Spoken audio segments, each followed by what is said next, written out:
You're now live. That's it. Right. Thank you very much, Rebecca. Right. Welcome to everybody. Apologies. So we have some apologies today. Phil and is that the only one? Yes.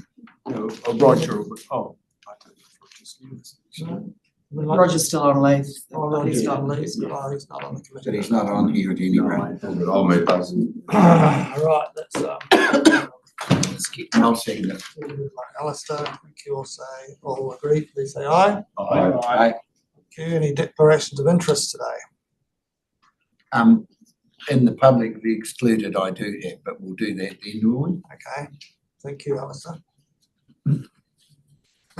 Public forum petitions and deputations. We don't have any of those today. The confirmation of the minutes of the last meeting, which was held in August last year, first meeting of this term. Somebody who was there, I'm happy to move. I'll take it on. Jeremy. Yep. Seconder.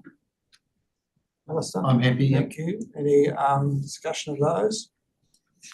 So we like to, we have moved and seconded. All those in favour, please say aye. Aye. Against carried. Thank you. No extraordinary items. Any questions? I haven't been made aware of any questions. Are there any councillors' reports? I don't have a report. Is there any councillors' reports? Any verbal ones? No? Okay. Thank you. Well, we'll go on to the financial report, item 10. No. No, sorry. Sorry. Oh, We no. need to do the terms of reference, please. Actually, I do have a question. Councillor Evans asked a question about, this is from the minutes of that meeting, would like an explanation into the rates debt collection process following an email from a ratepayer.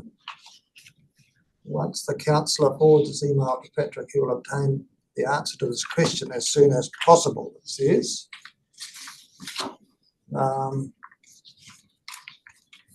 Patrick or Paul, do you have an update on that? I believe we did action that last year, so Paul sent through a constituents details, and we reviewed those and responded. Is that correct, Paul? We responded to your query. Yes, yeah, it was that was very well, I thought. So thank you very much, Patrick. All right, thank you. Right, those minutes have been approved.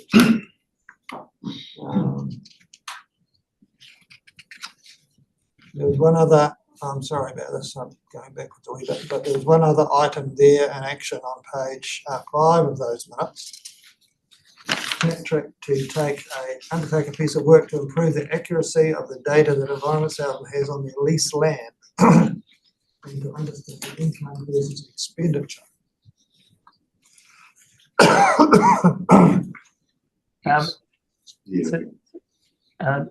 Responding on that, the action that I'm taking and still haven't concluded it. My apologies, but I'm organising a workshop to go through a typical lease so that we can see where the lease income comes from, what the obligations are under the lease, and what expenditure we incur under the lease, just so that it's very clear for everybody. So that's an action that's still underway. Apologies, haven't concluded it yet, but am working on it. So you mentioned a workshop there, Patrick. Have we got a date for that yet? No, we're working on organising the relevant people to be available and then putting a proposed date forward. So they'll be on the wider matter of leased lands, and that'll be an item for the investment committee. So what we're planning at the moment, if the timing works okay, is to align a workshop we need to run on fees and charges with this workshop on the leased land at the same time. Thank you.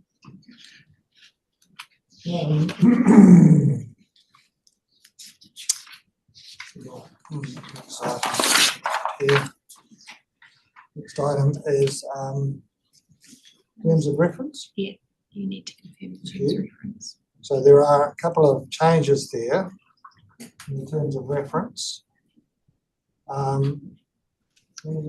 Anybody want to tell us about those?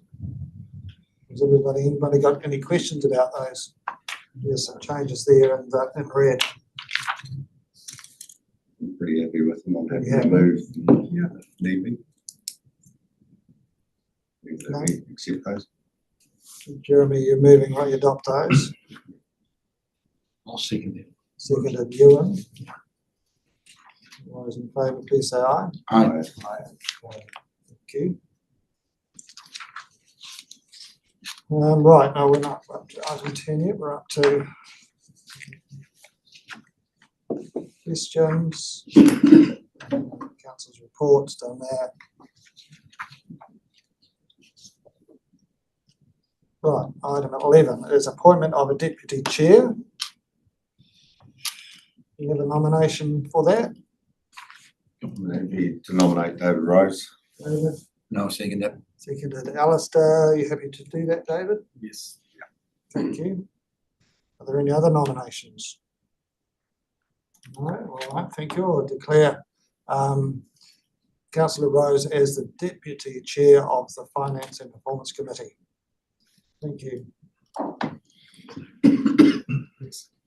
Right, now we're on to item 11.2, the financial report.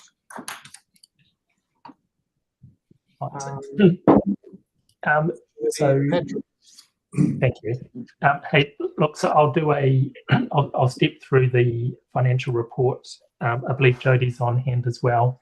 So any detailed questions that come from the explanation, Jodie can help me to answer.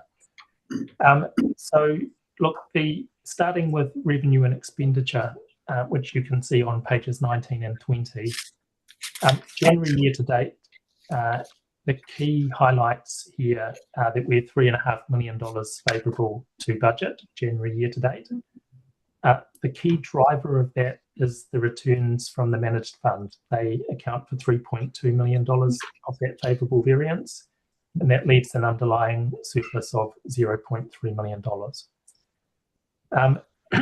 When we break down the $0.3 million underlying surplus, what we see is that revenue is $1.3 million favourable, and that's driven by favourable variances in rates, penalties and monitoring charges, fees and charges income, and unbudgeted income that we've subsequently received for Jobs for Nature and Freshwater Farm program. So revenue favourable 1.3. Year-to-date expenditure is also favourable 1.3 million, and that's driven primarily by some delays in the science and biosecurity and land sustainability programs of work, which has resulted in less year-to-date contractor expenditure than planned. Some of that is timing, and we envisage that will be caught up in the coming months where it is timing. So those are two favourable variances totaling 2.6 million. They're then offset by $2.3 million adverse in government grant revenue for Kanoa. In Kanoa income and expenditure. So we've got $1.7 million less income year to date than we envisaged for Kanoa, and that's simply timing in terms of the revenue being confirmed. And we've got 667K of expenditure incurred for Kanoa in anticipation of the income being approved. So that drives the $2.3 million unfavourable. So when you add the favourable revenue, favourable expenditure, and offset it by the Kanoa impacts year to date, you get an overall favourable variance of 0.3. Add that to the 3.2 million of investment income favourable variance, and that explains our year to date results. So that's revenue and expenditure. Morris, would you like me to work through each of the core tables and then come back for questions, or see if there are any questions along the way? Yes, that would be good. And if you could just, before you start, tell us which table you're working on so that we can Excuse get me. the right place. Question. Mark. just gonna. Well, were you going to work through those tables? I can do. So happy to do that and come back for the questions afterwards. Yeah. Right, thank you. All right. Hey, look, so the next set of tables are our statement of financial position or balance sheet, and they're on pages 21 and 22. So look, just in terms of explanation, starting with our current assets, our cash balance is $18.3 million, and that's $11.8 million higher than at the start of the financial year. We've moved $8 million of cash out of the bank and into a short-term deposit, just to ensure we earn the highest interest rate possible whilst we don't need the cash to immediately fund our operating activities. Our receivables balance is $8.5 million, and that's up from $4.5 million at the start of the year. That's anticipated given where we're at in the rate cycle, and the total receivables balance includes $5.6 million of rates debtors and $2.7 million of general debtors. And then our overall investment portfolio at $37.9 million reflects $3.7 million of growth since the start of the financial year, and that's primarily attributable to unrealised gains in the investment portfolio. So that's our current assets, and those are the key movements there. The non-current assets don't have any material movements, and we've set materiality at $500,000 or more. So there's nothing to think about in the non-current assets. So our overall asset movement, noting that what I've just explained are the major drivers, is an increase in assets of $19.6 million. And the main call-outs being the high performance of the managed fund, with the remainder of the movements in line with expectations given where we're at in the current annual cycle. When we look at the liabilities, the trade payables are $2.2 million less than they were at the start of the financial year.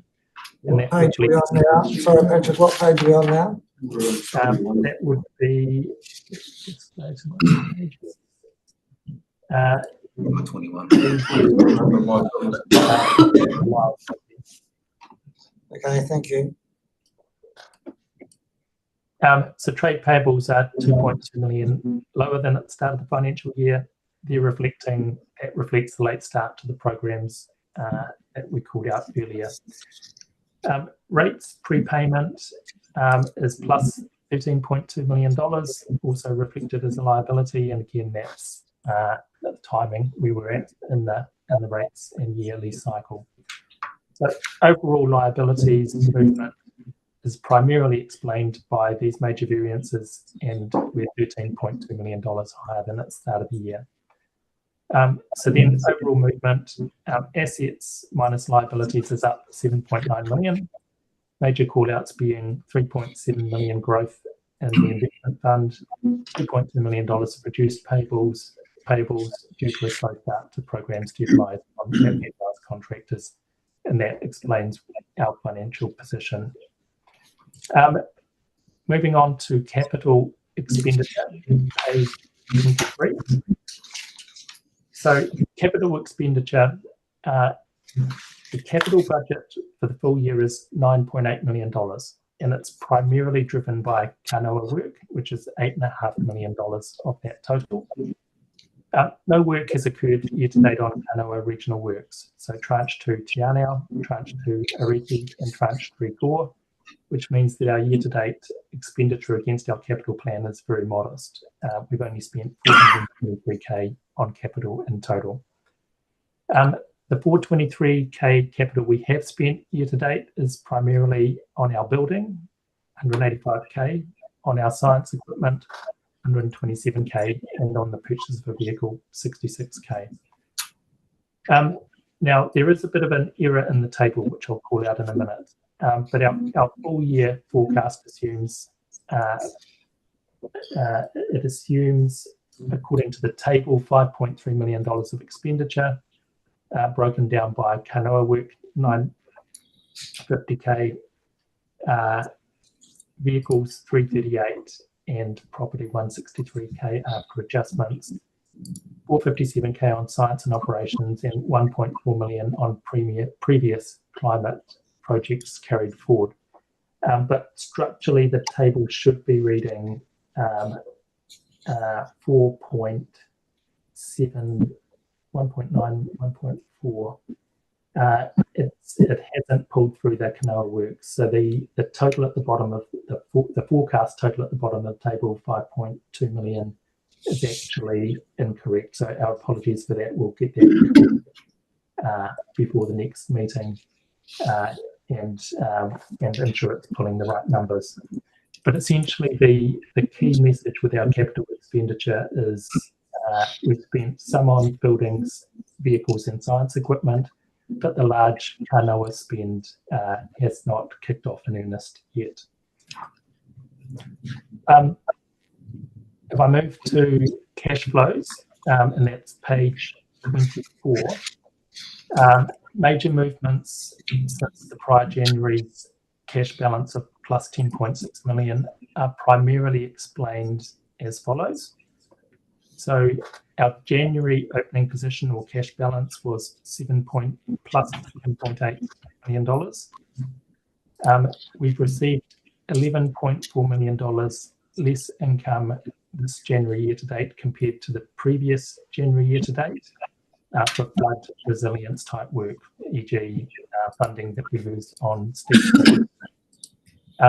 We've spent $2 million more expenditure on recruitment and consultancy type costs this January year to date compared to previous January year to date, and an attempt to fill vacancies.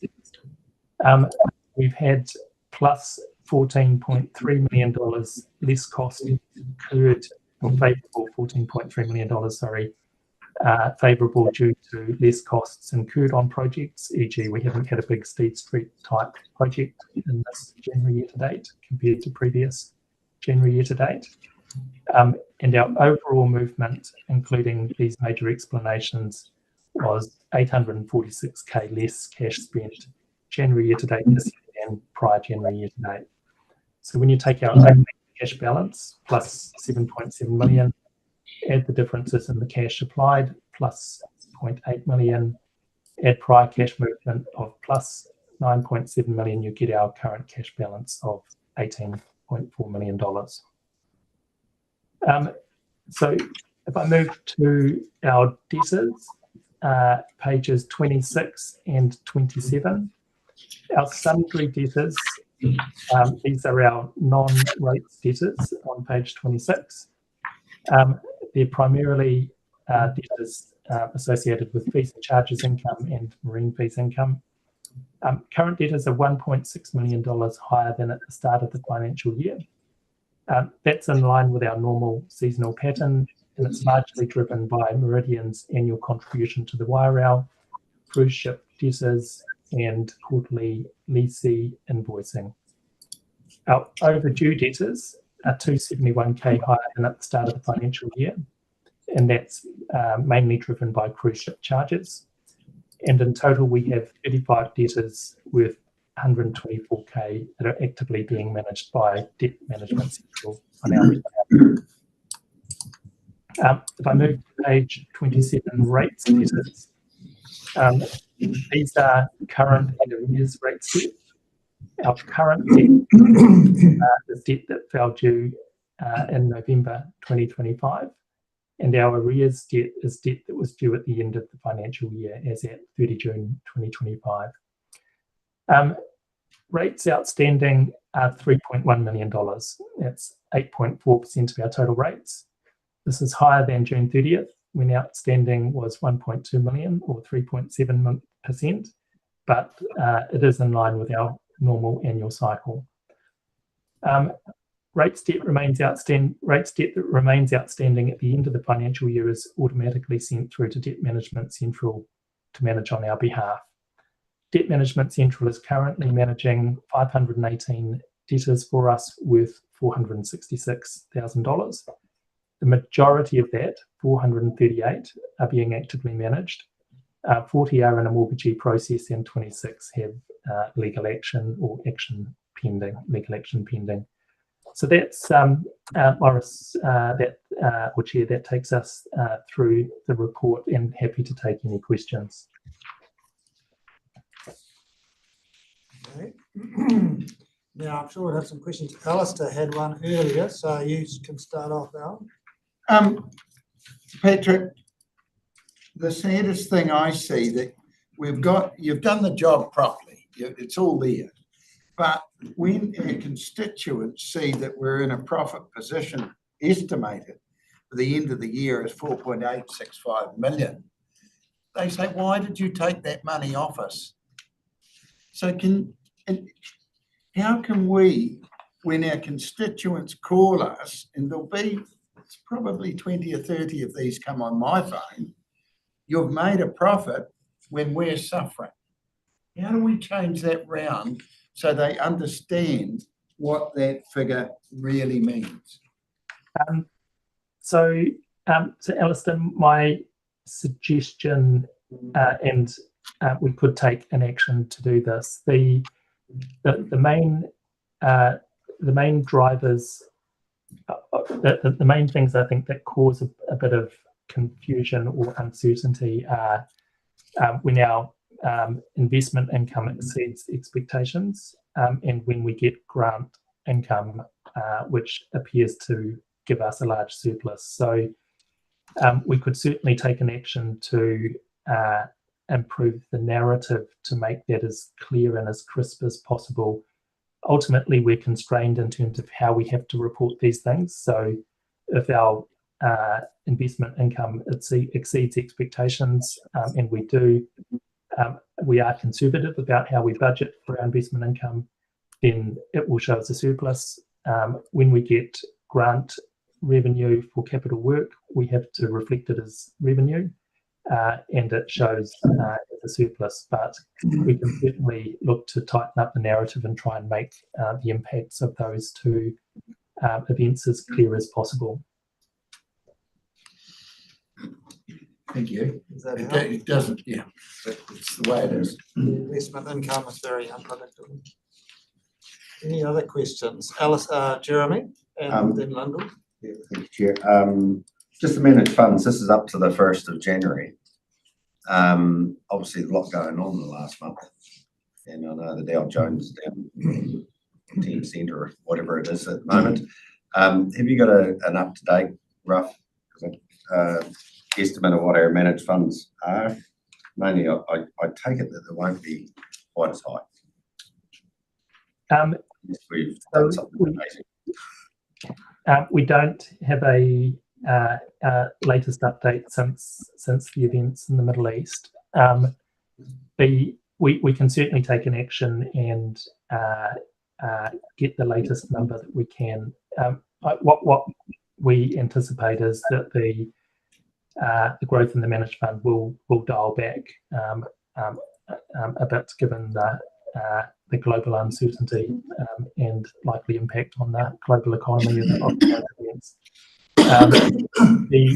The underpinnings of the income, in some ways, there's still some robustness about them in terms of the AI-driven growth globally, but certainly the impact of the oil shocks, etc., reflected in these numbers. So happy to take an action and get the latest number that we can from our managed fund provider. No, that's all good. Just another question. Is it all right? Have you got another one? Yeah. Obviously, our debt, we're just sitting at the 6.6 million all the way through. Well, lifted up a wee bit at the end. Yeah, can you? Well, I don't know what the long-term plan, what our debt was meant to be, but there's probably discussions around the annual plan and things. But we're all quite happy that we've got a reasonable positive cash flow, I suppose. So we're not borrowing too much yet. No, my observation would be that we have cash on hand, which will be useful for our 40% contribution to upcoming Kanoa work. And I believe that there's enough funds sitting there for us to be able to fund our share of the work. we do need to establish a longer term view about what we might need to borrow in the future for any future grant money that may come our way. Good. Thank you, Jeremy. Lyndall and then David. Thank you. Just a really quick question about the mortgagee process, Patrick. I'm assuming that the majority of that is a joint process with a TA colleague, but if you could clarify that for me, that'd be great. Yes, generally it is. We're a joint party with SDC usually on the mortgagee sales. I do note we haven't broken that down in this report, so let us take an action and we'll clarify. But generally that is the case. We're a second party. Thank you. Thanks, Lyndall. David. Yeah, thanks, Morris. Patrick, I guess the Sunday debtors on page 26, and it's a massive increase. I think you said it was the normal way that it works for mid-year as opposed to end, but it's 486% up. When we had the discussion the other day about the annual plan, you were looking at putting cost recovery and stuff in for the first time. Is some of this cost recovery, or what is this? Or, is it in our budget but not in their annual plan, or how does that work? So this is primarily, David, the fees and charges and marine fee income. The sundry debtors are generally those types of debtors, and it's seasonal because we bill the majority of the fees and income around August each year. And the marine charges are quite seasonal as well. So it's driven by those that billing. Jody, do you have a comment about this? This is in line with our normal cycle, the level of current debtors. But do you have any comment you'd like to make? No, you've actually covered that properly. Given that the comparison there is for June end of last year, and whereas now we're actually moved into cruise ship season, so that's the bulk of that. Wow. Yeah, so it is just in line with the usual cycle. Alistair. Thank you, Morris. Patrick, I guess we, or me, as a councillor, are reasonably nervous about this Canoa funding. And where and how all that's going. Can we ask to get it broken down into what is going on administration, what is going on the ground, because we're actually potentially leaving our ratepayers with a debt built up over this. So we need to be pretty clear on where and how it's all being spent. Is that possible? Yes, I think that's it's a very reasonable ask, Alistair. At the moment, my colleague Lucy is establishing the program, so she's recruited for a program manager, and there's program establishment work underway to define what that looks like. But I'd be happy to take an action in conjunction with Lucy to give a bit of a breakdown of the income, the admin component of the expenditure, and how the income would be spent. There's probably, it will probably take a little while to work that action out, but very, very happy, if you don't mind, a slight delay in us putting that information together to bring it back when it's ready. Thank you. Yep. Thanks, Al. Ewan and then Jeremy. Just, I suppose it's a wee bit further to Alistair's point, Patrick, in respect of not just understanding the intricacies of where the money's being spent, but actually if we could actually have some running commentary around or some running numbers around what's what we've received, what is actually being spent, because I suppose when we look at what's happening in the wider world around availability of fuel, then potentially this could have quite an impact on delivery of and it could, for argument's sake, Al's making some points around what our financials look like to the wider public. When we're actually having conversations with them, being able to articulate just where we're at with that funding. Noted, thank you. Yeah. Jeremy, did you have something? Yeah, I was just trying to find some figures on our LTP. In regards, just that, I know Alice had talked about potential debt. We will be taking debt on with these, and just to make that very clear, it was always, we've got to show up with 40% of the money. Our books more pretty good, but we're sitting debt.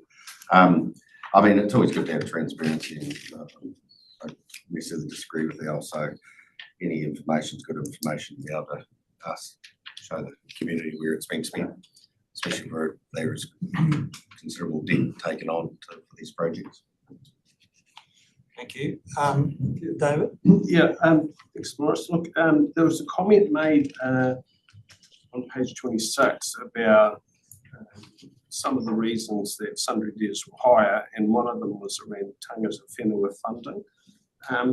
Again, and to help with transparency, we've had discussions at times about how more funding is required.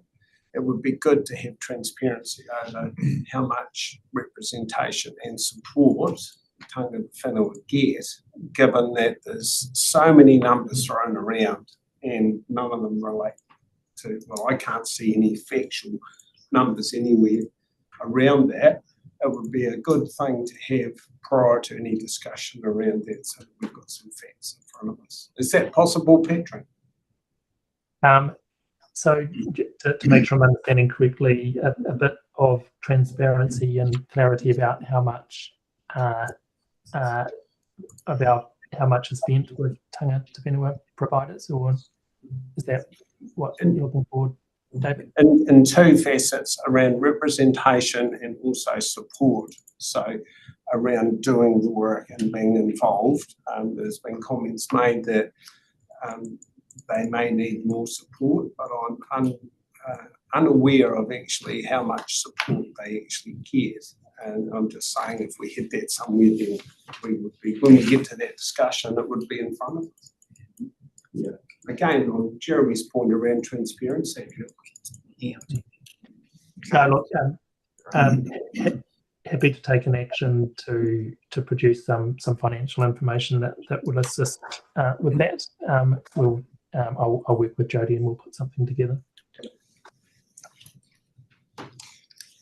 Lyndall? Thanks, Chairman. I'm admirable of my colleagues' questions, but I'm also aware that Patrick's already got quite a long list of actions. So I'm wondering how you see so that staff are not doubling up the work, how we can fit the annual plan at LTP conversations with some of these actions, that one particularly,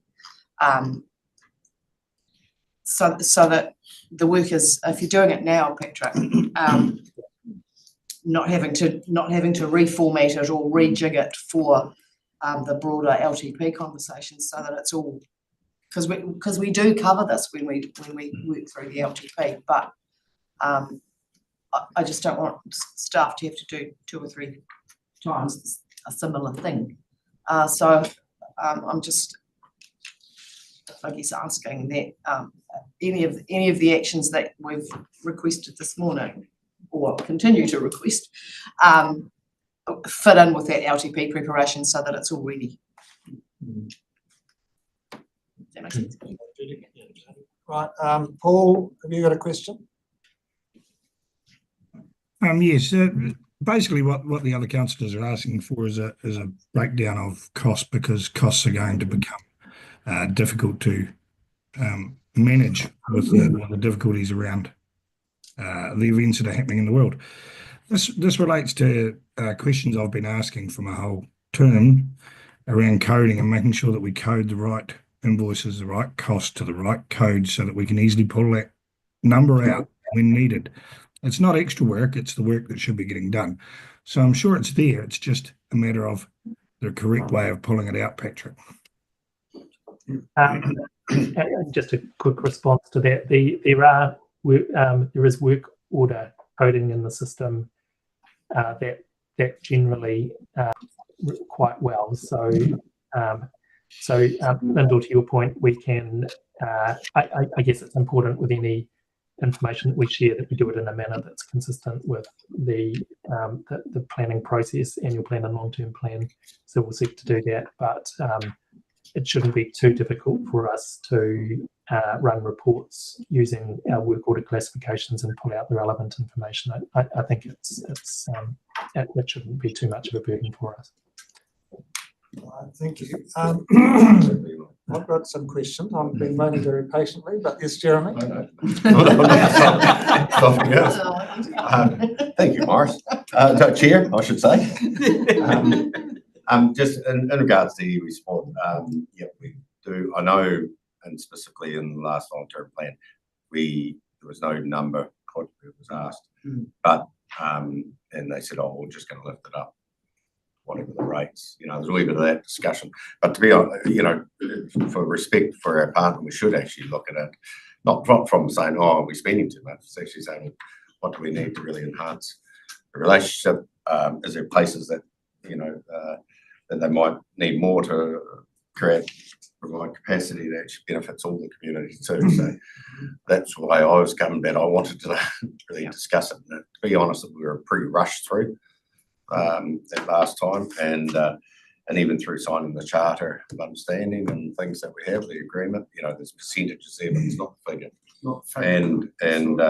And we should spend, in due respect for our partnership with iwi, that we should take time to actually work through that, and clarity, transparency too, because it could be enhanced. So it's not about challenging the number; it's actually just really understanding this figure.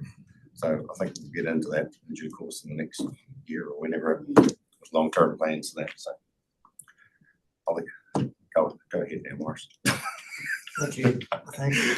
Anybody else? I'm happy for other people to get any questions. All right, okay. So just looking at the statement of comprehensive revenue and expense on page 19, there are a number of notes there. It says notes 1 to 9.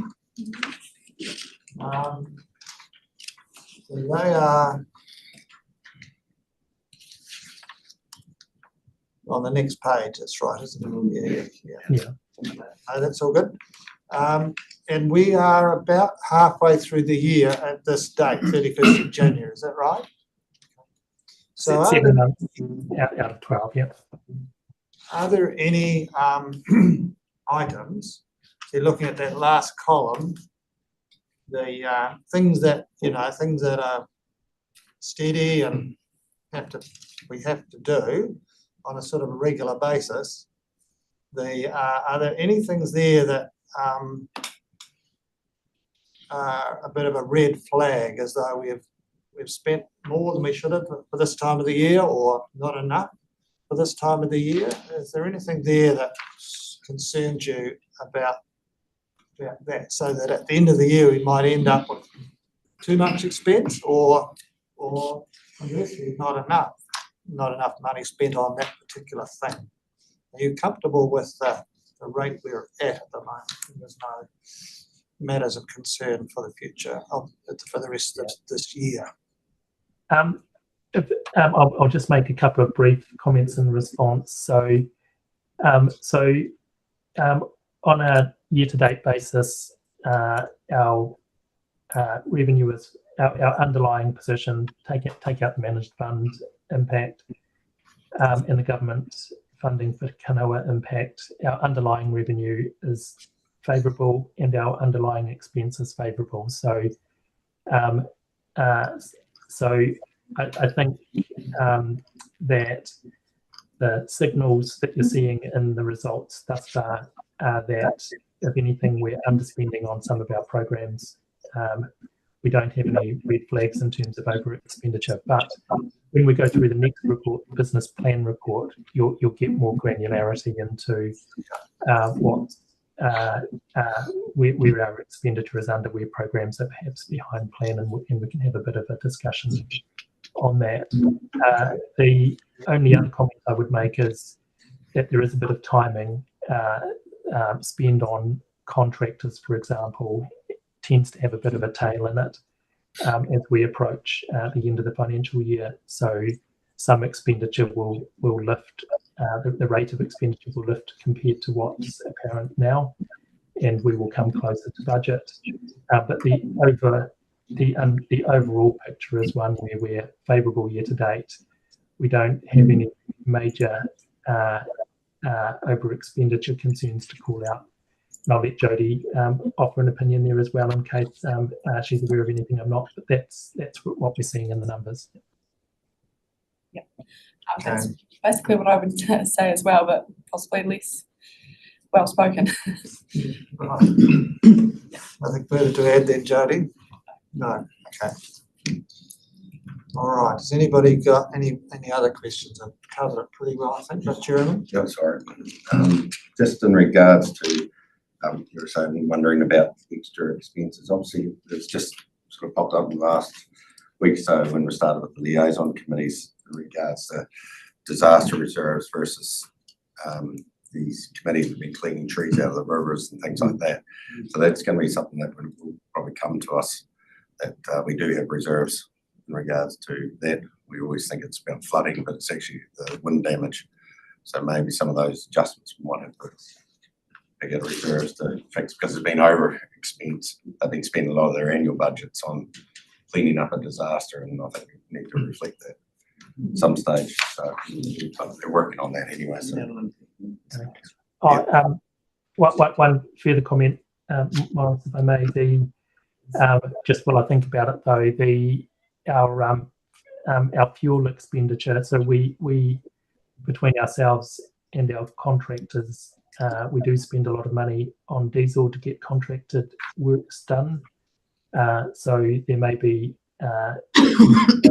associated with those costs, clearly given what's currently going on. So that is something for us to pay close attention to over the rest of the year. So just expanding on that a little bit, what do we do if a contractor comes back to us and say, oh, look, my costs have gone up a lot, we're going to have to change the agreed price? Is that how do we deal with that? Yeah, it's something, and without sort of adding further actions to the team, it is something I propose that I pick up with our procurement manager for some consideration. It's balancing the contracts we've signed and being fair.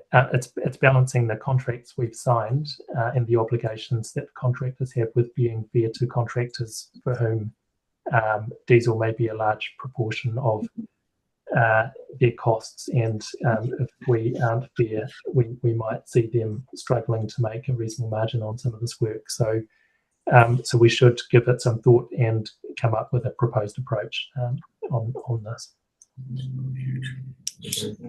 Alistair? The transport industry have a fuel surcharge formula that they were working on monthly. Now they're talking about pulling that back to weekly and back to weekly. So that just comes in and you just get it on the bottom of your bill and you just got to pay it. I don't know how we sit on that, Patrick.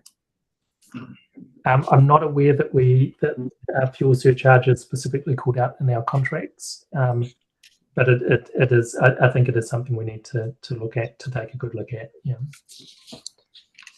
Ewan? Yeah, Patrick, Jodie can probably answer it, to be fair.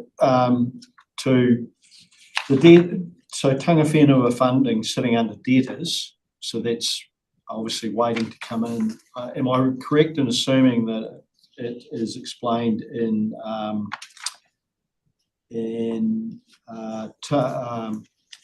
page 20 with regards to government grants? So Tangawhenua funding is greater than budget. So that's actually government funding that's coming in that's been that you're waiting on. Is that what I'm seeing, reading? I can answer that one. So that specific Tangata Whenua funding is related to the, I believe, the joint services around the Te Raupo Taio money that comes in. So don't know if we would classify it specifically as government funding. Yeah, but it is, so It's related to that- the SNS, the two parts are linked, yeah, okay, cool, thank you. Thanks. Right, anything else? Right, now we're back to the recommendation. So we've got actually two recommendations here, but we've already done the second one. You don't need to do that again, do we? Just one individually. So we'll recommend that we receive the report. Would somebody would like to, I'm sorry. I'll do that. Yeah, no, I'm sorry. Apologies. I'm on the right page now. So we received the report of the financial reports, and we'd like to move that. Alistair, seconded by Jeremy. All those in favour, please say aye. Aye. That's carried. Right, now we move on to the business plan update. John, this is your. Thank you, Chair. You'll see the business plan report updates just for noting, but given this is the first time some of the councillors have seen this report, I'll just step you through what this report's showing, draw on a couple of highlights, and then be happy to take any questions after that. Now, Patrick's just covered the financial position at an organisational level. What the business plan does is takes those same numbers, adds in some non-financial highlights or achievements, and then represents the expenditure and budgets on a work program level. Not a directorate level, it's at a work program level, because a lot of the work we do crosses across multiple directorates, and so we have tried to classify this work under work programs and focus areas that make sense in terms of the work that we are doing.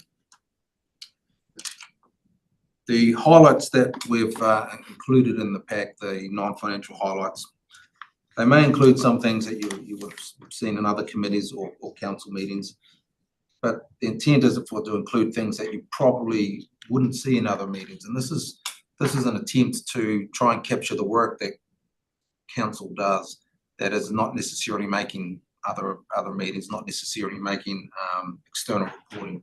It's taking the work that we do across the entire council, matching it up to the work programs, matching it up to expenditure, and that's kind of the basis of the business plan report. One thing to note in this report is it's an expenditure report only. And so it doesn't include any income that might be associated with it.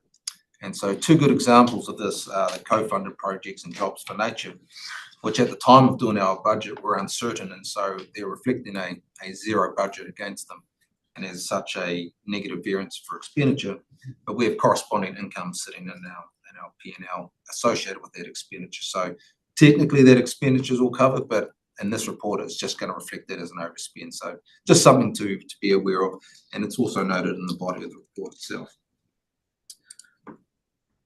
In terms of highlights, Patrick's already touched on at an organisational level. We're tracking favourably to budget, and when we break that down further into work program and key focus area level, and adjust for that the income that I mentioned for Jobs for Nature and co-funded projects, all the areas are tracking sort of on budget or favourable to budget. There have been, and you'll see this in some of the work programs, there have been some delays to our work programs through changes in our operating environment, through some things like resourcing challenges, but we are also seeing some of that starting to pick up in the back sort of half of this year. So some of these work programs will start to catch up, not all, but we are seeing some progress in some of the ones that have been delayed in the first half of this year. Because as we've already touched on, Q4 does tend to see quite a bit of a ramp up in activity across the council, and then we'll see that reflected through the work programs in the next report. So looking forward, looking forward even into next year, as we start thinking about the annual plan, we'll start to see a consolidation of the number of work programs we're capturing as we sharpen up our focus and really put our efforts, prioritize our efforts. It's not about taking out or reducing levels of service. It's about what we do and how we do it. And so we have some ability to decide that, and over the next few weeks and months, we'll start to refine it as we head into the next financial year. So I'll just pause there to see if there's any questions on that overview. Otherwise, happy to do a quick page turn through the report. Anybody?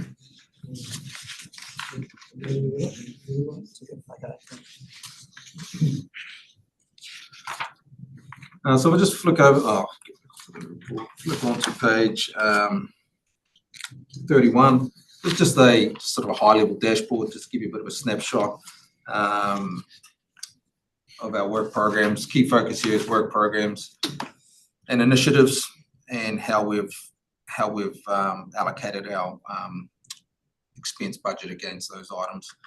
The light grey text is last year, so FY25, financial year 24-25, just to give you a bit of a comparison in terms of this year and last year. And you can see we have consolidated the work program. We have consolidated the initiatives back from last year, and this is what I sort of indicated we're probably going to have further consolidation going into next financial year. Can I have a question? Sure. Yeah. The managing flood risk, I guess that's Kanoa. Kanoa is part of that, yes. Yeah, so on the right, you've got full year. And then on the left, you've got the work programs that are much less for Kanoa. Is that just because it's taken time to get it going? Is that what you're saying, or what is that? No, so the 12.3 as opposed to the 8, I guess. Yeah, I guess it's probably easier answered if we jump forward to page 33. Yeah. The Kanoa work's all captured under one line item called co-funded projects. And so, yep. So we do break it down. We don't go down into any further than what we've got. So we got these programs that will, like I said, Kanoa's got a number of projects under that. Yeah. And so these detailed pages probably answer that question better.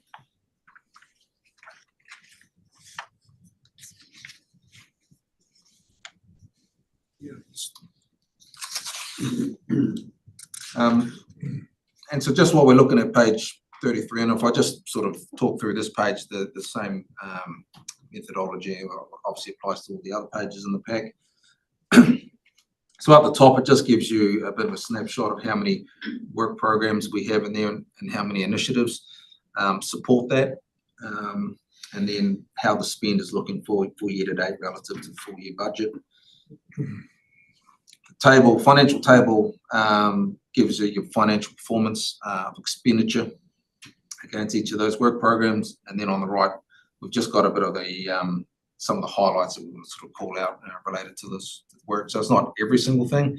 We just sort of get a selection of highlights and report against each work program, and then some observations below that. And on this one, for example, it's where I'm saying, co-funded projects on the face of it look like it's got no budget, but in fact there is funding associated with it, and it has been allowed for within the accounts.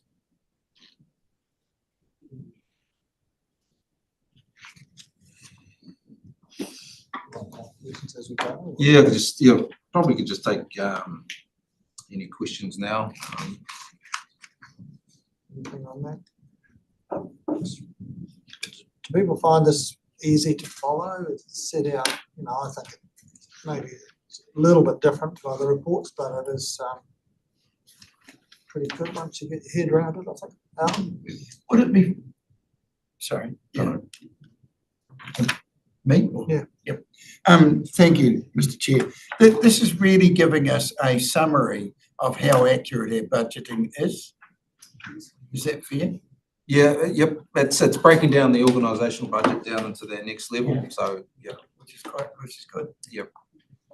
And you'll see there is a lot of movements up, unders and overs through there, because as you go further down in the budgeting process, it gets harder and harder to keep it right, and that's why we sort of try and manage it at a work program level. And that's why I say when we look at the bottom line for each of the work programs, they're all operating within the overall budget associated to that area.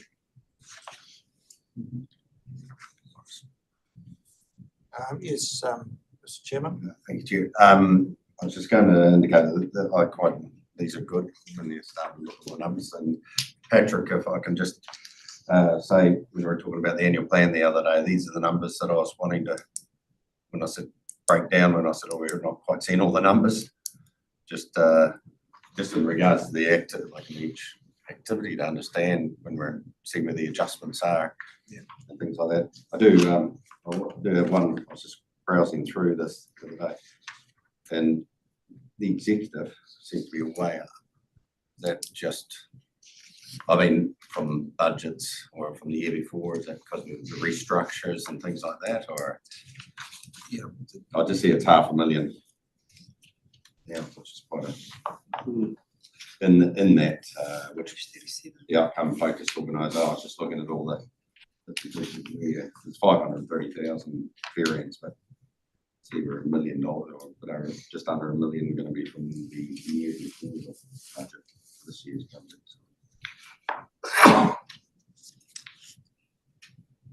No, you haven't got the answers, right? No, I don't have the full detail on that. I was going to say we don't have the full detail on there right now, but we can take that away and bring that back to this committee with an explanation. Oh, no worries. Anybody else? Yeah, I guess I had a question. I saw Southland Farm plans come through there, and you know, the personnel are funded, I believe. So the 350K in there on page. Yeah, just wondering what that was. What the expenditure was? Well, the budget in there, it's $500,000, a 600K budget, which we spent 352. Is that one of those areas where there's no external funding put in there, but that's just the cost? Is that what that is? There is external funding associated with farm plans for this year. And so that's why the farm plan expenditure is in line with the funding. Yeah, it's one of those areas that's externally funded but just reported. That's what you're saying. Yeah, sorry, yes. Yeah, Exactly. That's one, yeah. I've got a 0 for last year. Okay. So we'll just head back, page 34, we sort of just touched on Southland Farm Plan in question, and nothing notable to call out on that. 35 is okay.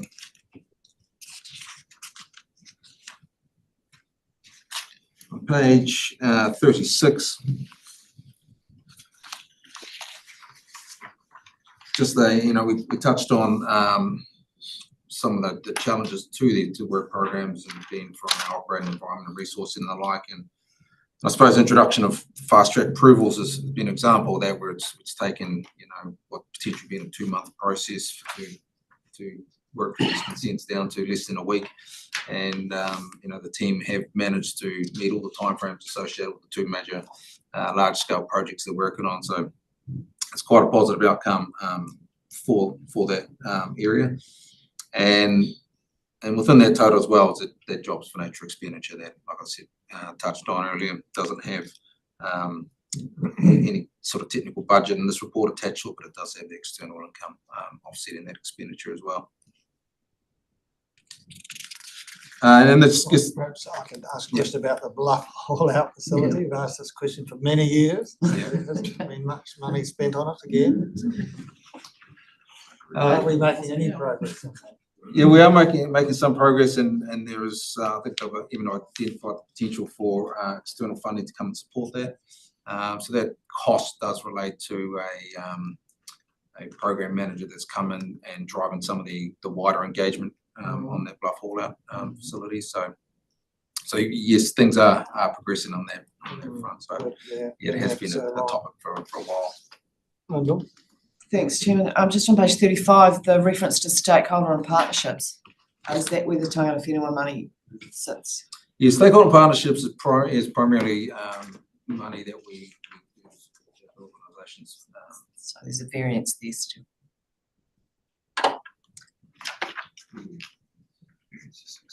Yeah, it's favourable, so and that's probably timing because these contributions are sort of pre-agreed before the budget, sort of already touched on. Thanks. So, before the meeting, councillor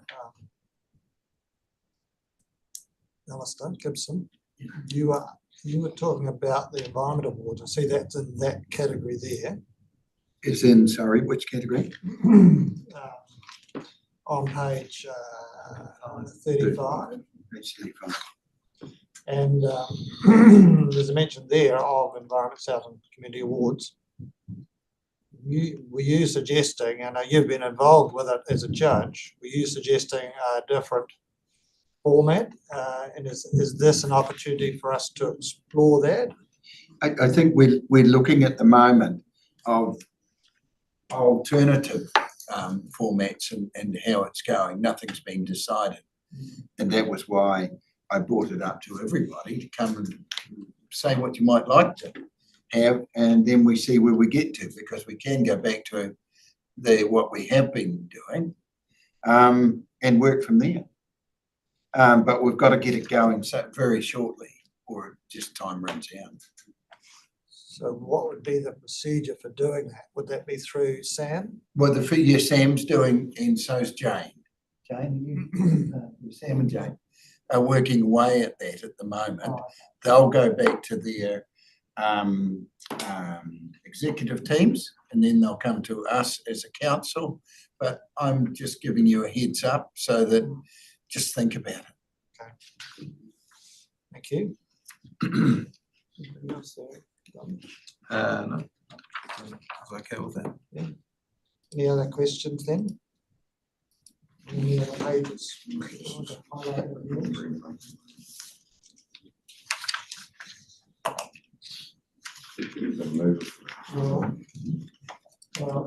you. So the recommendation is just to receive the report. Jeremy and a seconder, Alistair. It's good. All those in favour, please say aye. Aye. Against, carried. Thank you very much for that, Dom. That's good explanation. It's well done, that's clear. Right, that brings us to item 24, which is the greenhouse gas annual report. Who's going to take us through this? I might have I'll cover this one off. So just made some brief notes to explain the report. So and a little bit of explanation about how the report will be produced going forward. So the annual report has identified that Environment Southland produced circa 1,260 tonnes of CO2 emissions during the financial year. That includes some forestry offset. That was a reasonably large reduction, circa 826 tonnes on the prior year, and that was driven by less capital work occurring than occurred in the prior year. Measurement to date has been completed by an independent party, and this measurement was transitioning to one of the team leaders in our finance team, Tracy, but she's since left the organisation. However, the transition is continuing, and we do envisage that the finance team will complete the measurement and reporting of CO2 emissions going forward. Caroline in our organisation has been working on targets for an emissions reduction plan. She's now on maternity leave, so we may see some delays in getting targets put in place, but we're aiming to establish targets by Q3. There may be a slight delay in getting those targets identified. Some key highlights from the paper. Some of the key reasons that ES commenced measuring organisational emissions include understanding our current impact, identifying our material emission sources, informing and prioritising emissions reduction activity, and measuring emissions reduction progress with the intention of supporting work towards net zero GHG 2050. And worth noting that our emission contributors, 85% is transport and work-related OPEX, transport, fuel, employee commute, and capital works. And most of our emissions come from diesel fuel use. So that's essentially what the report is saying. If I summarise, we're bringing the reporting into the finance team so the finance team can support it going forward. And we've got audited reporting. There's an audit opinion on the report, which is favourable. And the next step is to identify some reasonable and meaningful targets for emissions reduction. So that's what's in the reporting package. Okay, thank you. David. Yeah, look, Patrick, I'd just say that there's a comment here that the reduction that you got was largely due to reduction of capital work. This is on page 40, with the completion of the Steed Street pump station. So if it's really wrecked up by capital work, is the Kanoa work we're doing going to see it go through the roof this next year? Yes, short answer is yes. In anything, so David, the best way to explain it is that contractors using diggers and diesel fueled vehicles do drive the bulk of our emissions. So when we ramp up Kanoa work where it involves that sort of machinery, then absolutely you will see the emissions for the organisation increase, and fairly significantly if the work is fairly significant. Thank you. Yes, Alistair. I remember that we had a policy of either going to hybrid vehicles or to electric vehicles. Is that having any significant effect on our contribution from our transport fleet? So a couple of observations, Alistair.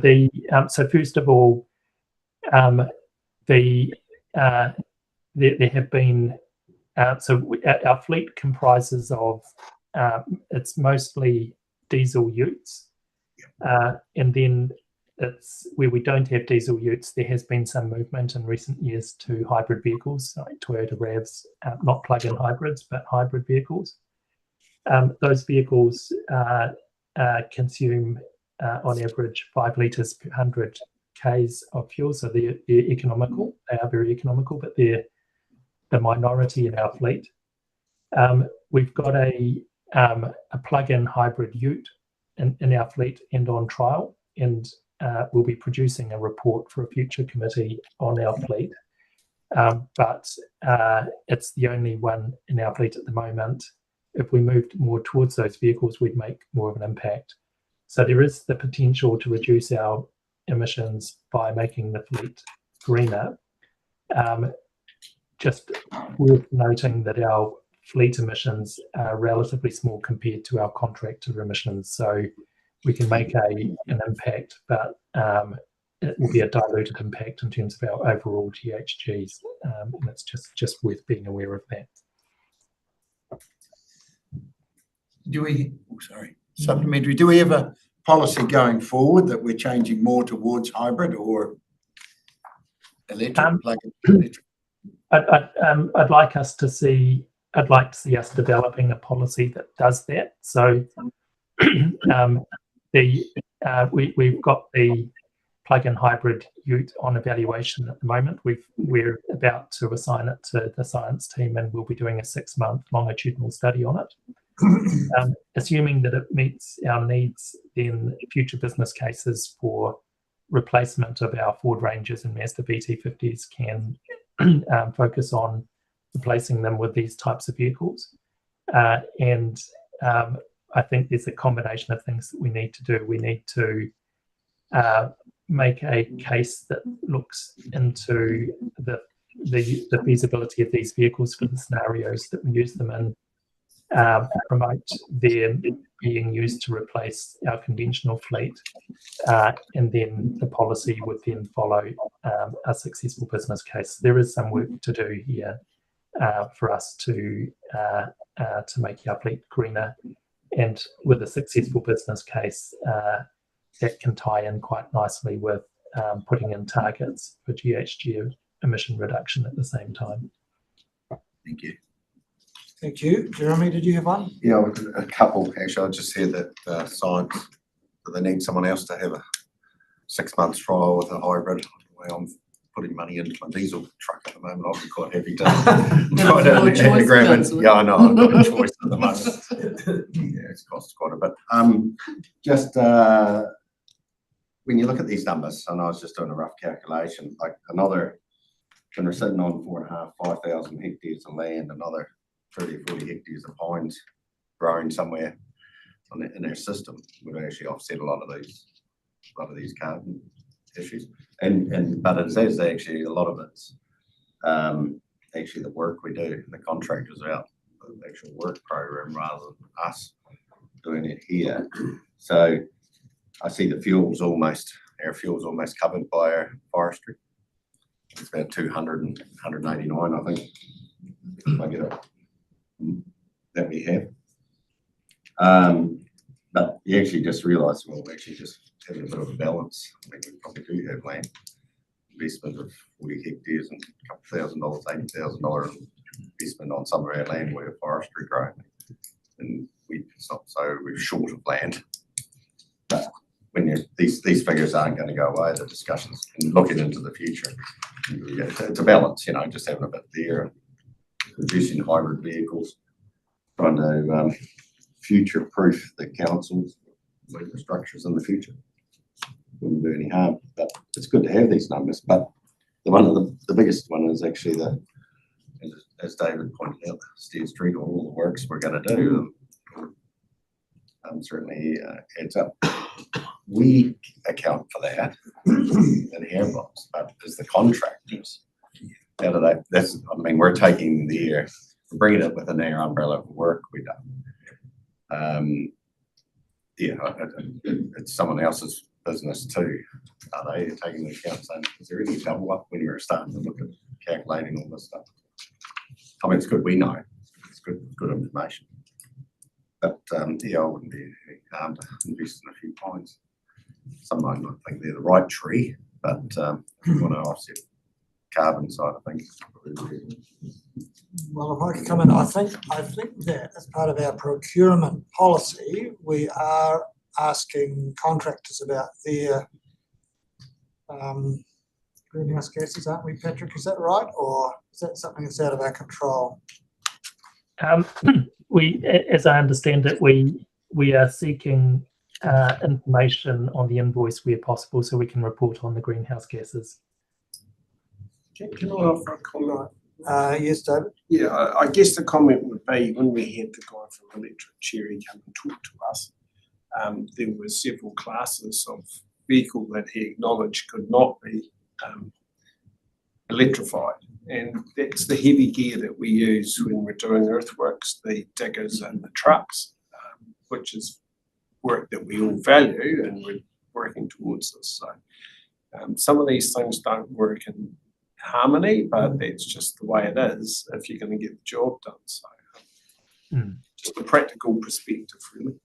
I think, yes, that's very true, but I think when you take the company overall, there are other things that the company can do to reduce its impact. So we recognise that a 12-ton digger or a 20-ton digger has to run on diesel, can't run on electricity at the moment. So, but there are other things that the company might be doing, and I would like to think that we are asking the company about those things as well. I mean, they might have solar panels on their roof, or their directors might have electric cars, that sort of thing.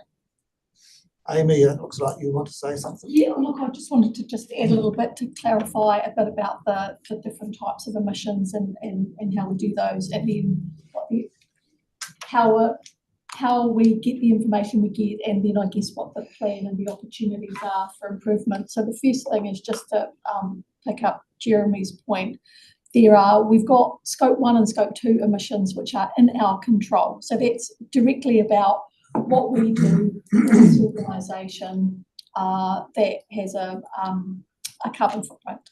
And then there are the earthworks that we're talking about, those big infrastructure works, which we have to account for, but so does everybody else who does that. So you can have the same level of activity that's being reported multiple times in multiple different organisations.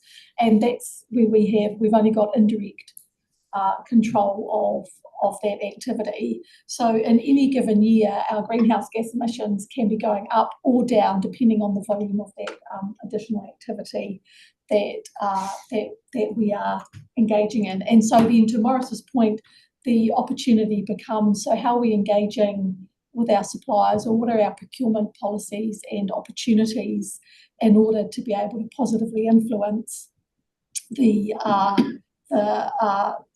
footprint of that work. And some of that's easier to do than others. So, big heavy machinery, I don't think there's lots of it available at the moment that doesn't run on fossil fuels, but we can be looking to procure with parties that have that capacity in some way, shape or form, or who have other ways of being able to offset or more positive footprints.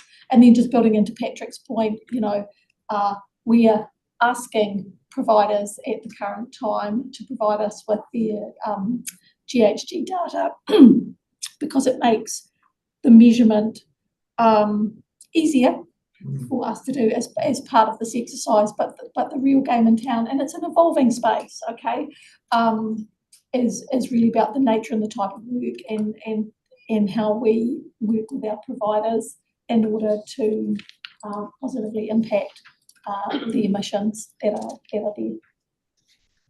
You've got Ewan and Lyndall, I think. So Amy, but basically, this is an incredibly comprehensive report, incredibly comprehensive.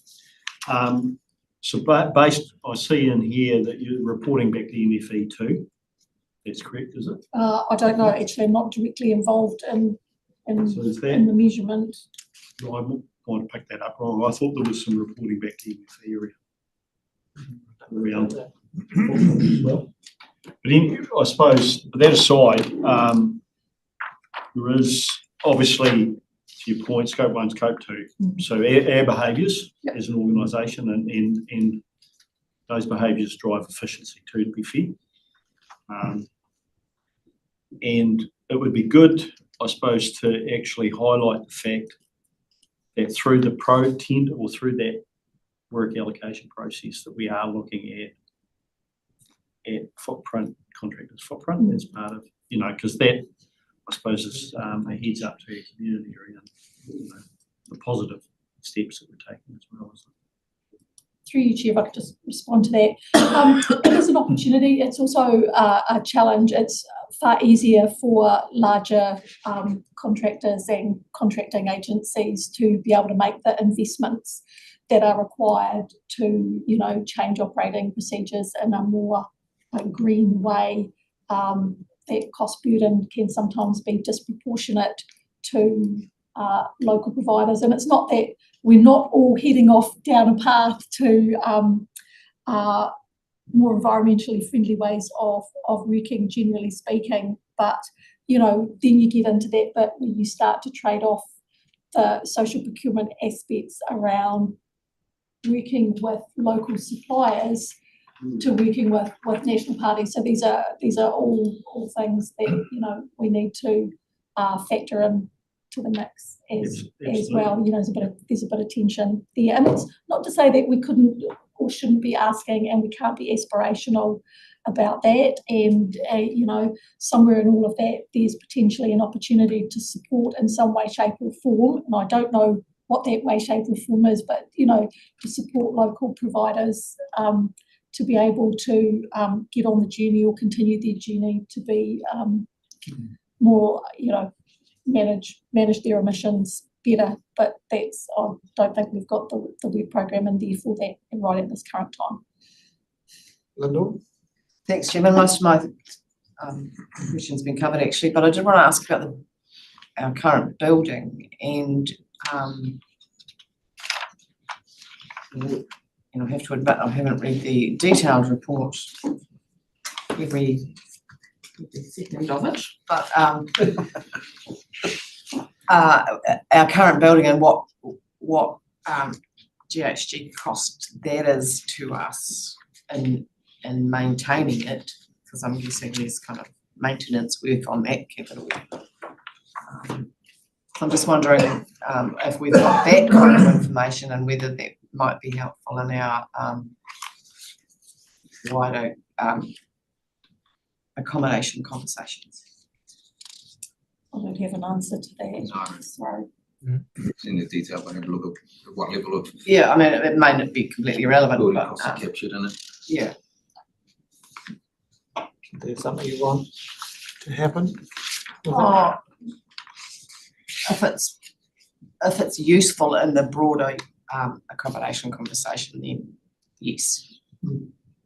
Because we will have then something to compare an alternative accommodation arrangement and the current one in this with this lens.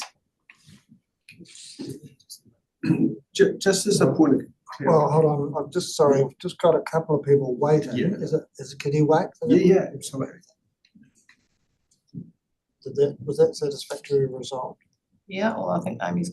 Oh, no, I was just saying Paul's got his Oh, hand yeah, up, no, sorry. not- No, that's fine. Just raising it as a potential issue that might be helpful in the broader accommodation conversation. Okay, Paul? Thank you, Chair. I hope you can hear me. I've asked this question before, and I do get where people are coming from, whether we need to define the line where we start calculating the emissions of our contractors. Effectively, do we need to do that? Is it not their responsibility? Do large postal companies include the airlines emissions? Does DHL, does NZ Post, do Fonterra count their suppliers' emissions in their calculations, or do they leave it at the farmer's doorstep? You know, we need to actually sit down and determine whether we're including other people's due responsibility for greenhouse gases far too much in ours, because effectively it you know, as to Patrick's point, when we include such a big basket of emissions, when we do make some good strides within our own company fleet, it's really diluted and is only minimal because we're including so much in there. I think maybe it's something that we should sit down, determine where our responsibility starts and where it finishes, before we get to the point where we calculate. I hope I've made a point there. I don't know, but it would. I'm sure it'll give everyone plenty of time to think about. Yeah. Stuff, you know. I think we hear you. For you, Chair, can I just Amy? respond to that?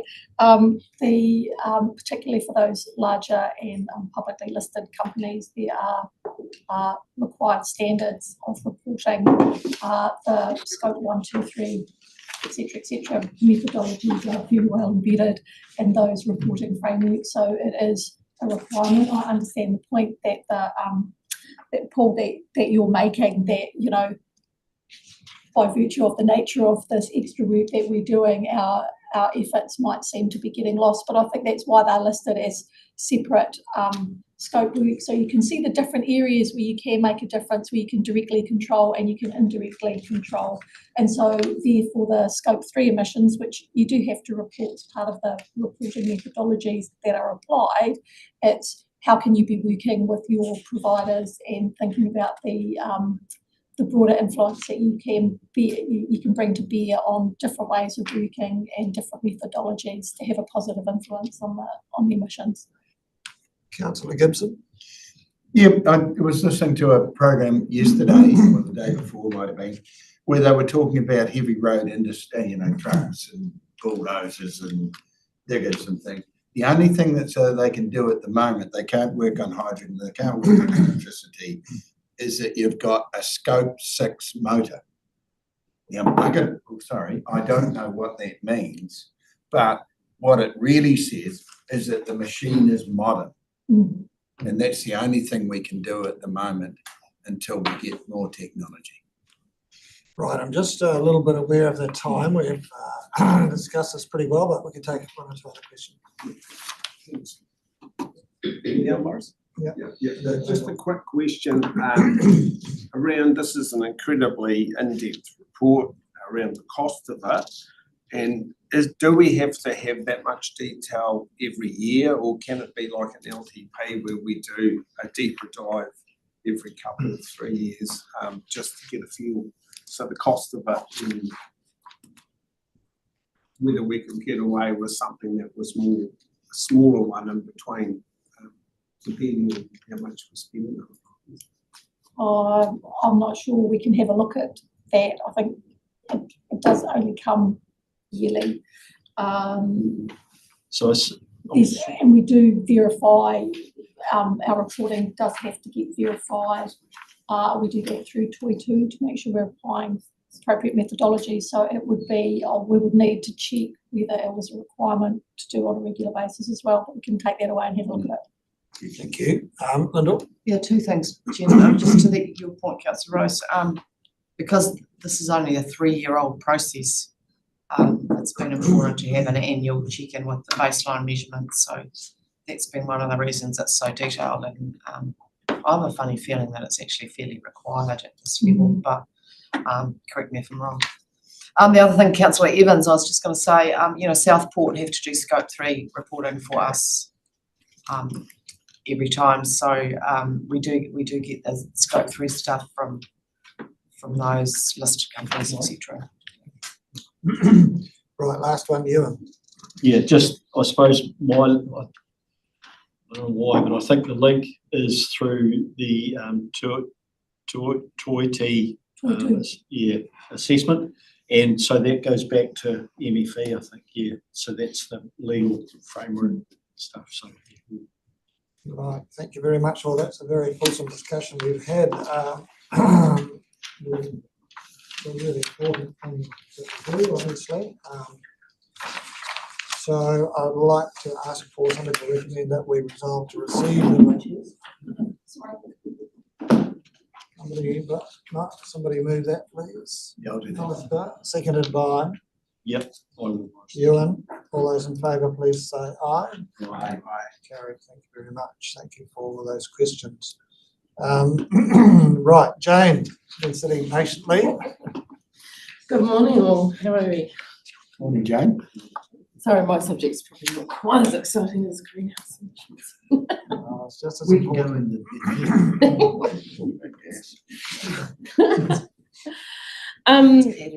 This is our first update since the new council's come on board, so I provided a bit of a background what our strategy is all about, so hopefully that was useful for, and maybe for some of the other councillors that have been here, just refreshing our memories of that we do have a really strong strategy. We live and breathe the strategy, so it's not something that gathers dust on the shelf, and we have a really good staged and deliberate work program around delivering to that strategy. So some of our achievements over the last quarter, and we were focusing, was obviously stabilising our core systems. So that's ensuring that we're keeping up with the latest technologies and that we haven't got too many of our old legacy servers hanging around in the back, which so trying to reduce our technical and our security risks. So cybersecurity, which is reported up to R&A, is paramount to actually everything that we do, is that ensuring that we are kept safe and secure, and that all our data is protected. And the last thing that I want, and or that anybody wants, is for us to appear on the front page of the Southland Times. We're also laying the foundations for the future. So part of the strategy is moving to software as a service, or SaaS as we call it. And part of that is through the integrated ecosystems program is our financial management upgrade that is coming to you all in May as a business case to with some options there for you to choose.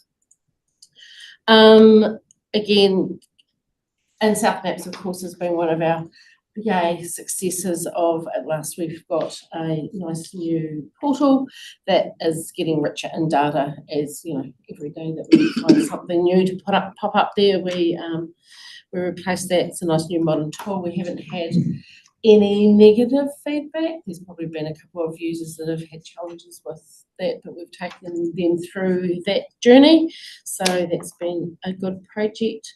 Our ways of working program is, and you all had new devices at the start of your term, and ensuring again that the users have got the right tools to do their job. So that's been a strong focus for us, and that we have a really strong life cycle maintenance program, so we haven't got old legacy devices hanging around any longer. Everybody again has the right tools to do their job, and we're not having to spend a lot of time on maintenance. And of course, our support through the payables project, which is the easy way to pay your rates. So that's been a really successful program, and it will continue to grow. We've got marketing ideas and plans for the next rate season. We get one crack at changing everybody on how they sign up and pay for their rates. Already touched on the Boundary Secure and Resilient. My team is fully resourced bar one position, which we're going to be looking at utilising that in that financial management information system space. And we've got a new GIS team leader coming on board. She starts on the 13th of April. So looking forward to having her on board. She's South African, and she's come from Water Care in Auckland. She's currently working for. And in the information management space, we are very conscious about, making sure that our statutory requirements are met under the Public Records Act, and we have a technology upgrade coming that's been delayed a number of times, but it's happening next weekend for that space. Overall, we always have a risk lens to make sure that we're keeping our environment safe, that we have all the right tools, and that we're doing everything that we need to be doing in that space. So my highlights, and of course at the back we've got some graphs of showing some of those metrics that is showing that we have got we're improving the age of our operating systems and our devices, and we're blocking and stopping things at the gateway. So, any questions? All right, thank you. Yes, any questions, anyone? Yes, Lyndall. Thank you. You mentioned the technology strategy. Yes. And I note that it's 2023 to 2027. Mm-hmm. This being 2026. Yes. And you also mentioned that it's a 4-year roadmap. So I'm just trying to work out where we are in that on the roadmap, and where you are in the review of the strategy for the next. Yes. So 2027 will be upon us before we know it. I know. So the strategy is in conversations with Patrick and I under review and a little bit of waiting in to see what the FMIS outcome is, because that will shape a lot of the strategy. So it's one component, but it will be a focus on that. So will that come to us in the LTP process? Yes. Not just the budgetary part of it, but the work program. Yeah, right. Yes. Yeah. So July, so 2027. Yeah, so July 27 is sort of that refresh of. And anything that comes to mind that you want to flag? No, I think the big two pieces of work is, of course, the FMIS and where that lands, and then the RS Next Gen program of work. So again, So in the current RSHL timeframe, we're due to go live in October 2028. So that piece of work will start. So that between those two projects, they will consume, a lot of effort and our work program. Extra budget. Thank you. Any others? I'd like to make a comment, Jane. Not a question, you don't have to answer this. Your staff are very patient, understanding, helpful to us less. Yes, they are. Councillors, they're extremely good. Here. Thank you. I will pass that message on. Right, thank you, Councillor Gibson. Yes, I agree with that. Right, would somebody like to move that we receive this report? Ewan, seconded by David. All those in favour, please say aye. Aye. Carried. Right, now we move on to the meeting reports of the 11.6 Local Government Funding Agency Annual Report. I expect that you all will have read all of these. Are you still on staff? No, Tracy's. Sorry, we're on 11.6 now. Is that right? Sorry? Yeah. Yep. I missed that, sorry. We're at item 11.6. Oh, yeah. Local Government Funding Agency Report. Morris, I've just got some very brief comments to make on each of these. So, 11.6, our GFA 2025 annual report. Worth noting for new councillors that last year we drew down $7 million of debt funding from the LGFA. So we are a consumer of LGFA services. We drew that down for future flood resilience infrastructure work. The LGFA is a council-controlled organisation and it specialises in financing the New Zealand local government sector. The 2025 annual report shows that they had fairly robust performance, net operating profit of 19 million, which compared with 10 million in the previous year, and they achieved 80% of their performance objectives in their SOI. We don't really have anything else to call out in terms of their report. So those are just some brief notes. Okay, thank you, Patrick. Any questions? No? Okay, and somebody like to move that we receive that report? I'm happy. I'm going to start and seconded by Ewan. All those in favour, please say aye. Aye. Thank you. So 11.7 is the Local Government Funding Agency half-year report and draft statement of intent. Patrick, yep, go ahead. Yes, just two very brief comments. The committee has the ability, should they wish, to provide feedback on the draft SOI, and we can relay that back to the organisation. And any feedback would be incorporated into the final SOI, which goes to shareholders on 30 June 2026. Does anybody have anything? If there's not. Right, so are we ready to resolve to receive that report? Sure, we're going a bit fast for people. No, I'm happy. Staff are happy with what's. Anything else to add?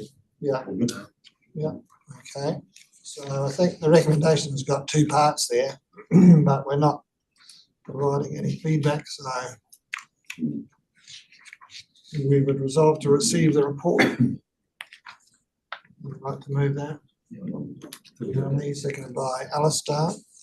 Those in favour, please say aye. Aye. Carried. Thank you, Patrick. And 11.9. 11.8, I believe, is next. Is it, sorry? Okay.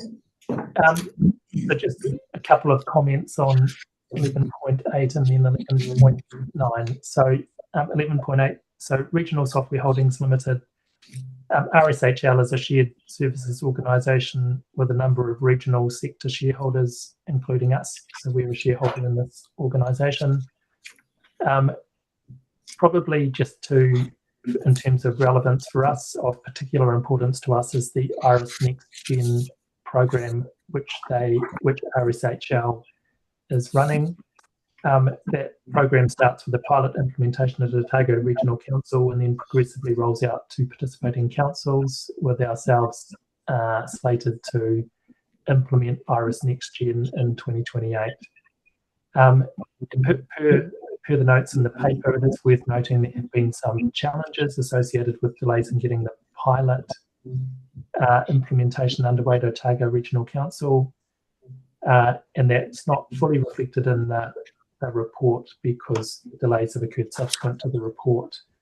It's worth noting that the next three councils that will implement IRIS Next Gen are looking at how they can keep their implementations on track, notwithstanding the delays at Otago, and we will closely monitor that in terms of our 2028 implementation of IRIS Next Gen. But the report from regional, or the RSHL annual report, hinted at delays. Those delays have now become more real. So that's just a couple of notes on their annual report. Nothing else to call out from our perspective. Right, thank you. Yes, it looks like they're in a good financial position. Any questions on that? Right, page 132. 232. Sorry? On page 232. Just 32, yeah.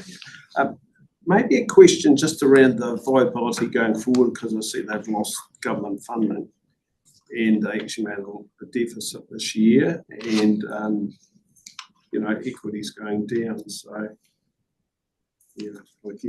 I guess they've used less external contractors, but they can't continue to lose equity and still remain viable. And I guess this is the tool that develops software to be shared amongst councils. Is that sort of the main? Yeah. I'll just respond on that if you like. They have a slightly unusual basis for accounting. They fund each program according to the participants of the program, and the way they collect the income and the way they spend it, there are timing differences from year to year. So they run planned deficits in some years and planned surpluses in others. But their mechanism is to collect the funding from the participants in each program. So there's no. I'm on their board, and I found this a bit perplexing, and I tested it with the board, with the chief executive of the organisation early on when I started on the board, and have discovered that this is how they account for revenue and expenditure, and it's according to audited accounts that they do that. So the fact that they show a deficit from 1 year, from year to year, is not an immediate concern.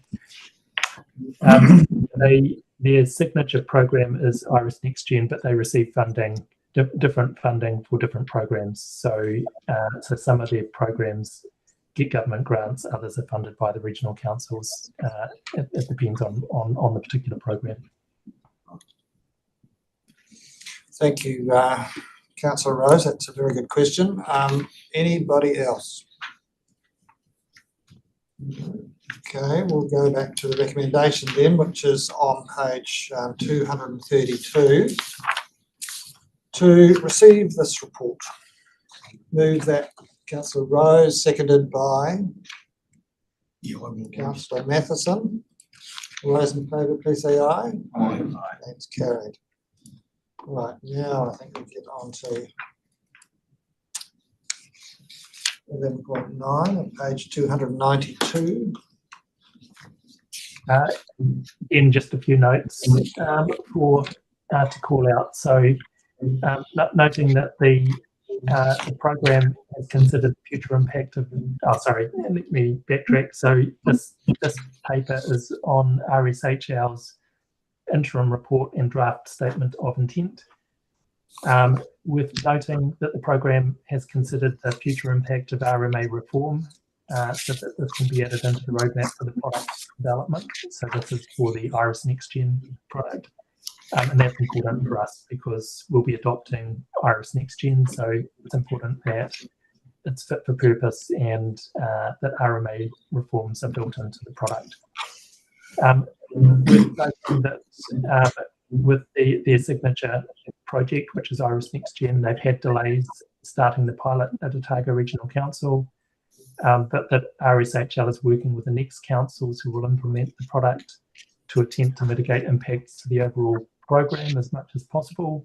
And that's important from our perspective because our intended implementation is 2028 and we want to monitor that carefully because we don't want to stand up an implementation project too early. We'd end up with paying for resources that end up standing around waiting for the product to be available, but we can't go too late either or will impact on implementation.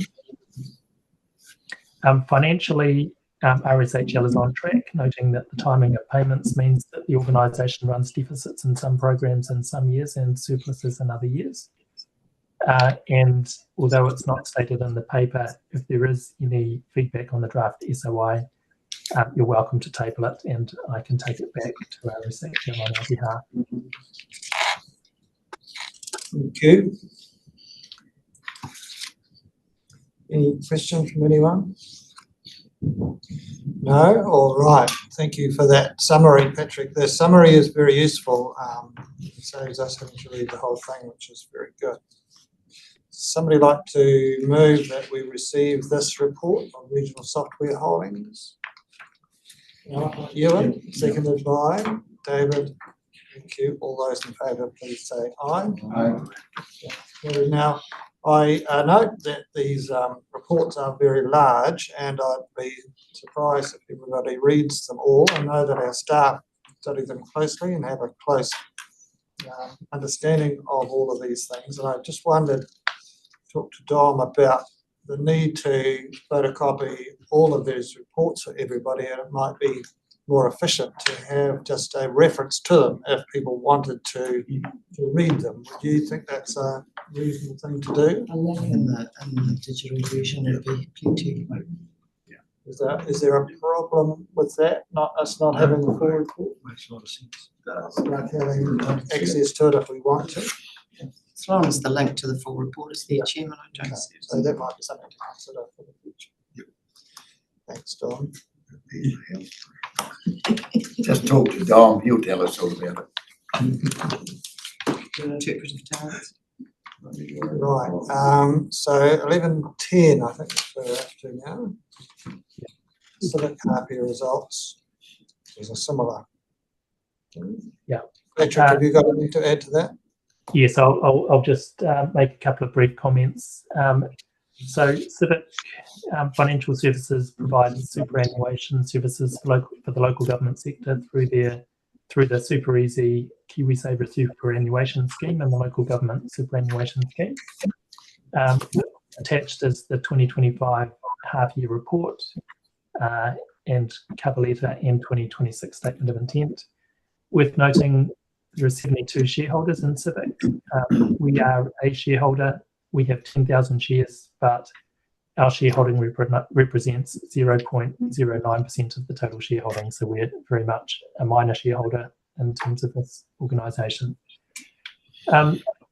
Civic's half-year performance is a surplus of 81 million. That represents a reduction of 120 million compared to the previous year. And they've called out higher expenditure as the main driver of the reduction in their income and profitability. The 2026 statement of intent notes that Civic's primary source of income will continue to come from fees for providing superannuation administration for the local government sector. Their fees are generated from providing administration, accounting and other services to the local government protection program, risk pool, which we have some dealings with as well. civic liability pool and civic property pool. And at the 2020 general meeting, they resolved to use surpluses to reduce administration fees for members of the Super Easy KiwiSaver and local government superannuation rather than pay dividends. They're anticipating a further, if not very small, reduction in the scheme's administration fee from 1 April 2025, reducing the current fee from 0.32% per annum to 0.33% per annum to 0.32% per annum. So that's kind of the crux of what's in the report.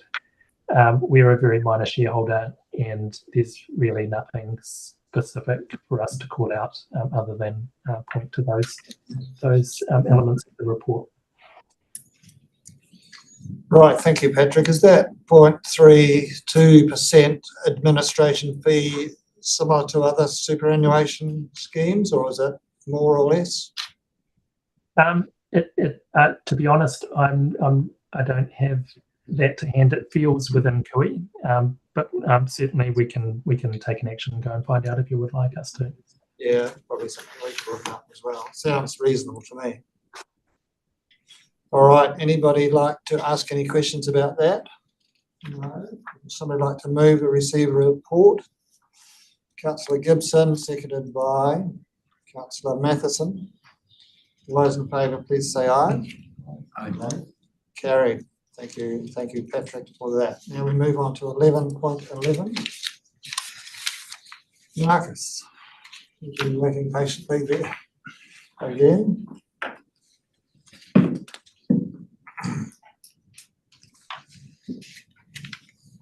Thank you, Mr. Chair. Wanting to bring the long-term plan performance report for the end of the second quarter up to council, and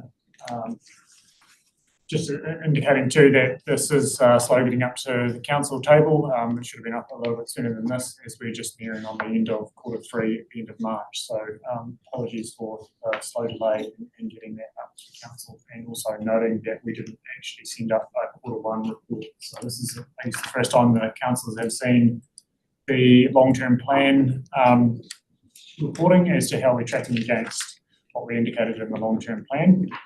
We have got 34 measures in the long-term plan going to track throughout the year for performance, and that forms part of the annual report as well. So at the midpoint for the year, currently of the 34 measures, 27 are on track, 2 are off track, 2 have not been met, and 3 we haven't got any reporting updates. So effectively where we sit, current or in previous years, we've had 62%, 68% of performance measures being met at the final end of year report, and currently we're tracking at 79%. So I'll talk councillors through the 2 measures that have not been met. The first one being measure number 1, fits in the healthy environment portfolio. Notify and make operative targeted amendments to the regional policy statement, regional coastal plan, and Wirral land plan.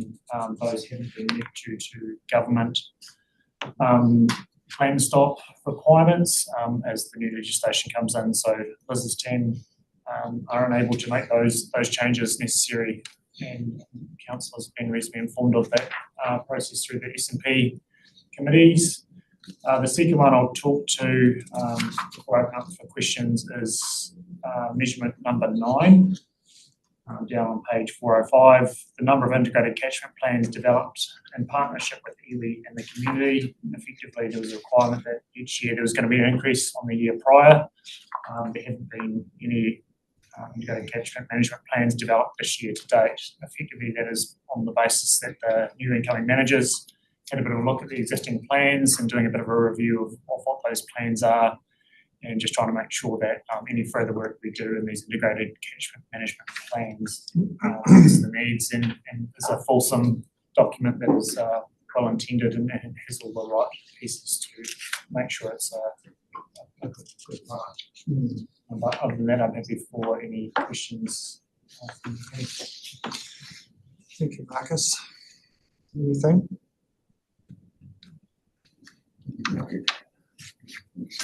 Right, oh yes, councillor Ludlow. Yeah, thanks, Chairman. Just in the broader view of long-term plan progress report, there's a lot of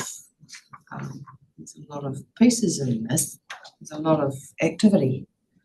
So I guess I'm wondering whether you've got any advice for us as we go to the next LTP cycle about how we set out, how we articulate the achievements we want to make, so that it's not and the targets, so that they're realistic and manageable, I suppose. Yeah, great question. Through Chair, I think there's a bit of a balance here between trying to get the LTP 100% compliance and signed off every single measure being met.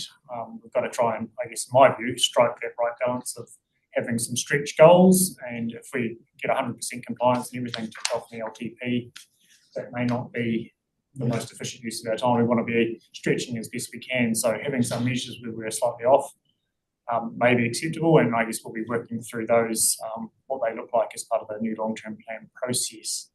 I think what would be good in our future LTP is measuring towards outcomes rather than sort of outputs. So there's an output of every single resource consent going out on time. It's sort of an output, but what is the actual outcome of that? Is our customers happier? Are they getting the decisions quicker? Are they more cost effective? Some of those outputs of what is the benefit of the service we are providing, rather than just counting the widgets coming out of the organisation. So some thinking is going on in that space around what does success look like? How do we measure success? Are we measuring towards outcomes, or how do we make sure that we're being effective and efficient with the services we deliver? Right, because I guess it's easier to put a number target. You either did or you didn't, didn't you?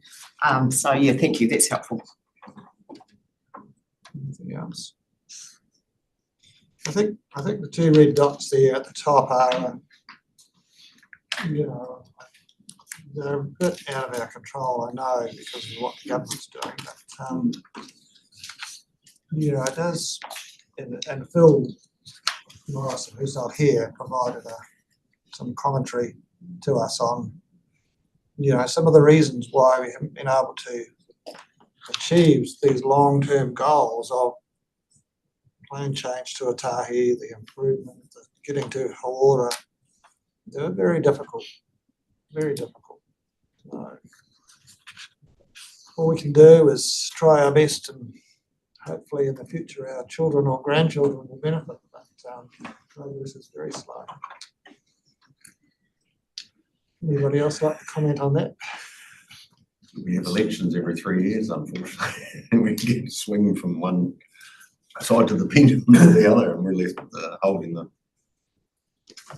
baby, so to speak, in the middle at times. Smelling nitric food. Yeah, it's a bit difficult, but yeah, it is. We just want some consistency from the government and get on with some of the stuff in the community.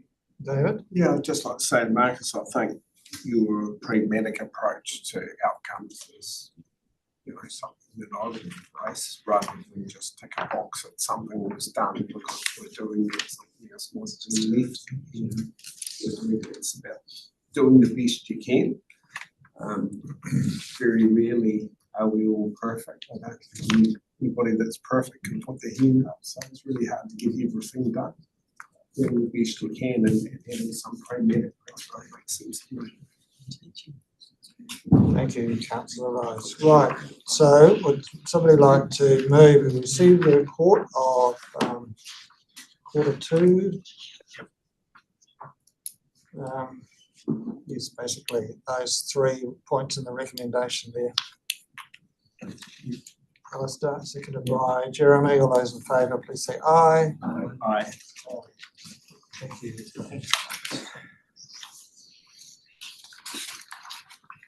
Right, we're getting there to the end. The annual activity report.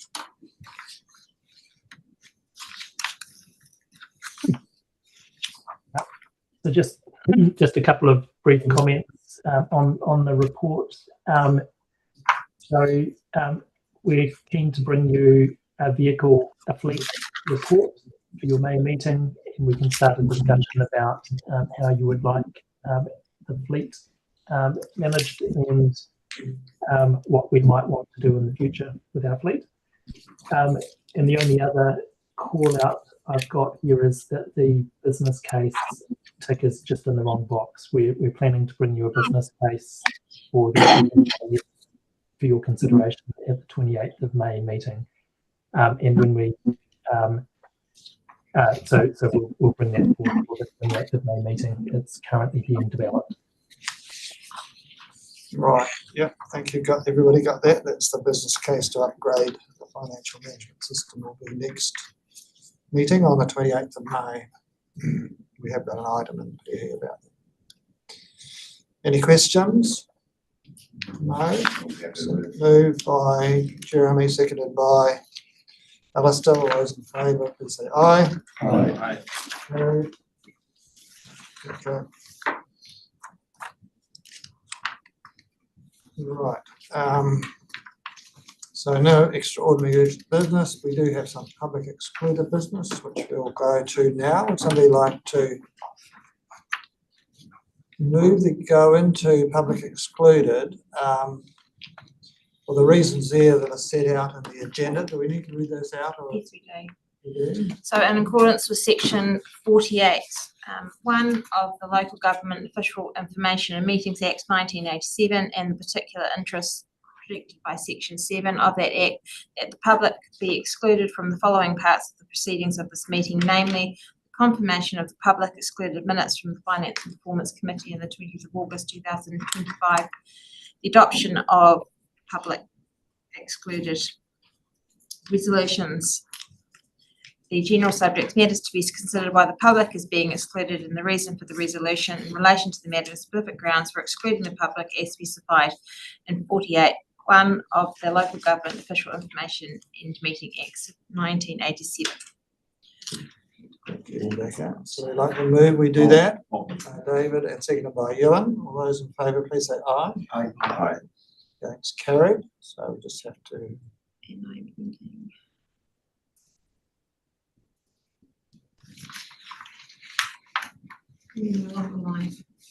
Right.